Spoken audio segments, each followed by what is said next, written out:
Бұл дораманы көріп отырып тамақ ішуге болмайды. Өйткені бүгін назарларыңызға биыл ғана шыққан қатыгездікке толы қытайлық дорама туралы айтқым келеді. Қазіргі таңда бұл бүкіл рейтингті жарып жатқан Қытайда әрине танымал дорама.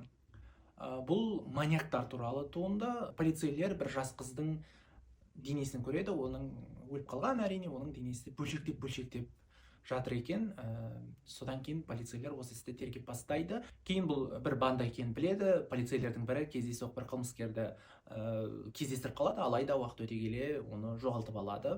Сонымен бұл банда әртүрлі есіммен өмір сүріп жүреді, сондықтан оларды ұстау мүмкін болмайды. Бірнеше жыл өткеннен кейін жаңағы полицей және тірі қалған құрбан екеуі бірігіп осыларды ұстау үшін барын салады. Дорама арасында да қазір Қытайда өте қатты танымал болып жатыр, рейтингті жарып жатыр. Одан кейін бұл дорамада кейіпкерлер ойдан шығарылғанмен де болып жатқан қылмыстардың барлығы өмірде болған. Және ескерте кететін жайт, кейбір адамдар осыны көріп бастағандар жүрегі айнып құсқысы келіп тіпті әрі қарай көре алмай қалған. Тіпті кейбір жандар бірінші серияның соңына дейін де жете алмаған, өйткені қатыгездікке толы болғаннан кейін. Сондықтан да киноны беріліп көретіндер, ішіне кіріп көретіндер, бұл дорама сіздер үшін өте ауыр болуы мүмкін. Бұл менен ескерту. Ал дораманың аты қандай? Дораманың аты «Уплывая прочь».